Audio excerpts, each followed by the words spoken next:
Melania says she'll pray every day for hospitalized children following papal meeting, as she reveals she will be the first Catholic to live in the White House since the Kennedys.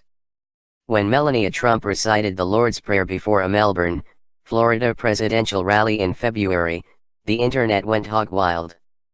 Now we know one reason why the First Lady began with "Let us pray and Our Father who art in heaven" when she introduced the president that evening. She's a practicing Roman Catholic. Her spokeswoman Stephanie Grisham confirmed on Wednesday, hours after Pope Francis blessed a rosary for her at the Vatican. The last Catholics to live in the White House were John F. Kennedy and his wife Jackie. Melania and her son Barron will move to 1600 Pennsylvania Avenue over the summer. Mrs. Trump did more than just show up for a papal audience.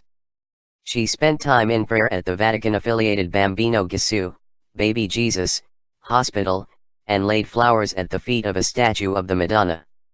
She also prayed in the hospital chapel and read to a young Greek boy in need of a donor heart, holding his hand in the intensive care unit while camera shutters snapped. The Almighty may have heard her. Upon landing in Belgium, I learned a young boy and his family who had been waiting for a heart transplant was informed that the hospital has found a donor, she said in a statement. I read a book and held hands with this special little one just a few hours ago, and now my own heart is filled with joy over this news. The First Lady later tweeted about the development with the hashtags #blessings and #faith. In another tweet, she sent blessings to all after her papal audience. Mrs. Trump told Pope Francis at the Vatican that she was looking forward to going to the hospital for the Bambinos. She later called the visit very moving.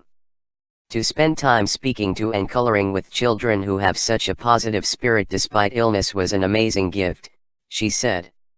The time I spent with the little ones in the intensive care unit is something I will never forget, and I will pray for each of them daily. It's unclear when Mrs. Trump became a Catholic. The president is a lifelong Presbyterian, and they were married in a Florida Episcopal church. Growing up as the daughter of a Communist Party member in rural Slovenia, her family maintained the outward appearances of being atheists, according to people in her childhood village of Sevnica who spoke in late 2015. Accordingly, Melania and her sister were not baptized and did not make their first Holy Communion with other children their age. It's still not clear when Mrs. Trump was baptized into the Catholic faith. Grisham did not immediately respond to a question about that detail. But the Trumps have been in a reflective religious mood since arriving in Saudi Arabia last Saturday. That frame of mind persisted throughout their time in Israel. The president addressed 55 world leaders from Arab and other Muslim-majority nations in Riyadh, imploring them to be part of a coalition of nations who share the aim of stamping out extremism and providing our children a hopeful future that does honor to God. In Jerusalem he visited the famed Western Wall, slipping a written prayer between the centuries-old stones as custom permits. He marveled at the monument to God's presence and man's perseverance, he said Tuesday in a speech at the Israel Museum. I was humbled to place my hand upon the wall and to pray in that holy space for wisdom from God, Trump told an audience of Jewish officials. This city, like no other place in the world, reveals the longing of the human heart, to know and worship God.